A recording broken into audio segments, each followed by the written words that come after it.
Dear viewers, this video did not come easy to me, as I had not one, not two, but three tries to approach and get to know all there is to know about Final Fantasy XIV, to answer the question you clicked this video for. Is this game worth your time in 2023? Not so long ago, Final Fantasy XIV was presumed one of the best and most popular MMORPGs in the world. To this day, I can't help but wonder, was that really the player's opinion, or a strange marketing opportunity that was created by WoW players migrating, especially famous Twitch streamers like Asmongold and Preach? The drama surrounding Blizzard's allegation on mistreating their employees, on top of lack of meaningful and enjoyable content, made many players switch to the world of Eorzea. I was one of them players, and I was constantly asking myself this question. Is this game really that good? Or people just want to screw over WoW developers, surfing on the most popular trend at a time?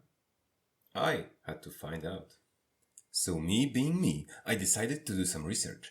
I took to forums and YouTube videos to check out opinions about this game from Square Enix Studios. To my surprise, they were vastly positive, around 90% mark. There were some negative extremists, of course, but they were quickly silenced by the ever-watchful cat-eyed defenders of FF14. All around we could hear that WoW is dead, long live the new king.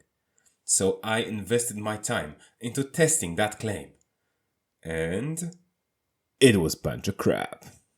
Alright then, let us start this uneven battle where a small MMORPG games channel confronts thousands of weebs that will surely die in order to protect this title. Honestly guys, I had fun sometimes, and as for this series rules, I will do my due diligence and try to be as impartial as possible. So without further ado, let's dive straight into it. I began my journey as every other person would, in one of three starting cities. For me, it was Ul'dah. I really hope I got that right. There, we are thrown into the MSQ, main story questline, which will last hundreds upon hundreds of hours. During that time, we are forced to run from one quest giver to another and read endless walls of texts, and occasionally watch some cutscenes. Some people say the story in this game is the best there ever was in the genre, and I partially agree that it is quite decent. However, its delivery is lacking in more ways than one. Whenever you are playing the MSQ, you are not feeling that you're in the king of MMORPGs, but a product which had a financial problem in the early stages of development. Moreover, the dialogues, which are the biggest portion of the story, are written in a peculiar fashion. To be honest, the language used is not easy to understand and can be problematic for some people, or the ones that don't speak Japanese, English, German or French. They say you should treat this game like a classical RPG. Feel the game, enjoy everything around you. But how in the hell can you do that when all that your character can do in a cutscene is nod their head and sometimes move their mouth without saying a single word, just shot from the different angles? If only you could get some choices in those conversations, like Baldur's Gate or Star Wars The Old Republic, for example. I can only pity Square Enix at this point, because they dropped the ball on this one and they are fully aware of it. I cannot imagine a fresh player actually saying he's enjoying the ride right from the start. Don't worry though, because after only 100 hours of playing, the game picks up the pace and quality, just around the time when the expansions hit. Coincidence? I think not. In the beginning, however, the game just repels you sometimes with the features mentioned above.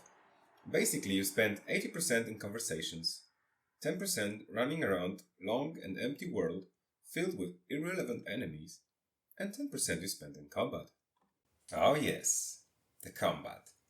This is where I encountered my first big red flag. There are some positive aspects to it for sure, like the amount of abilities you need to be aware of in order to play your class to the highest possible standards. That in of itself is a great plus. But I cannot agree with the dev's choice to implement 2.5 second global cooldown. For those that don't know, global cooldown is a period of time you need to wait in order to activate your next ability after the previous one. This long pause I know for a fact that most people are not comfortable with. I could literally make myself a sandwich or watch an anime episode while waiting. The one savior to this horrendous feature are off cooldown abilities that you can weave in between, and they smooth it out a little bit. All in all, the gameplay and fun of the combat is behind every MMORPG's success, and I just can't understand how come FF14 appeals to so many in that regard. Another hindrance in combat is that the abilities are a bit outdated. You can literally sometimes see your character sliding left to right as if it was skating around the boss, which diminishes the experience. The developers tried to fix that by implementing super flashy and over-the-top graphical effects, but in my opinion, it works just like in this meme, right here. Another big plus is that every class, or should I rather say job, feels unique, offering different playstyles, which is very difficult to do considering there aren't any skill trees. Yes, FF14 does not offer the illusion of choice, as someone intelligently pointed out on Reddit. The only factor that differs you from the others is the sequence in which you choose to offload your abilities and statistics on your gear. You would have thought that boredom of playing one character would come rather fast, right? But no, FF14 has a band-aid for this as well. On one character, you can train all the jobs, so you don't have to swap every time you want to try something new, which is a great feature for alcoholics like myself. Just pop a weapon that is job specific, and voila! The developers have graciously spared us from leveling each job through the MSQ again, because at this point I think it would be a chargeable offense of torture. But I digress. I wanted to talk about crafting in this game that was made a unique experience as well. You can swap your professions the same way you change your combat jobs. Just pop that pickaxe and you become a miner. As they are treated like any other job, they have to be leveled.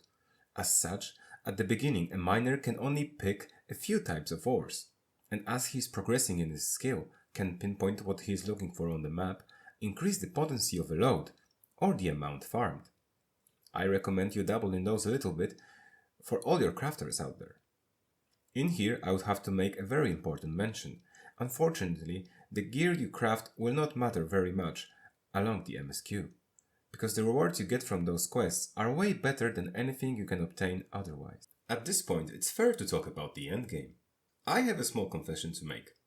I haven't reached it yet.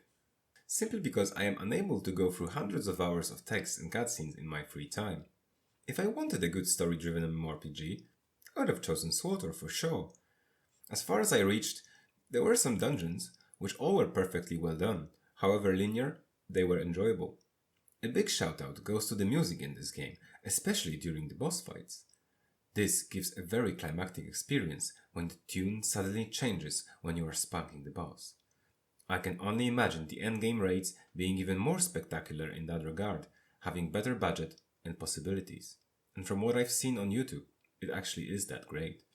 Apart from dungeons, raids, and a small PvP scene, there is plenty to do in this game, collecting thousands of items, impressive player housing, events, achievements, jumping puzzles, and gambling. As they say in all MMORPGs, the true endgame is transmog, glamour, space Barbie, whatever you want to call it. It's how your character looks, not how it performs that matter, although these things can have an impact on one another. At least plus 10 to attack power if you look awesome, of course. To summarize Final Fantasy XIV, I can honestly say it's a genius time waster. If you have hundreds of hours of free time and enjoy more Eastern aesthetic, I would recommend it to you for sure. But if you are more on the casual side, like myself nowadays, stay away. The good side, which are dungeons and crafting, are totally masked by the MSQ and its boring side.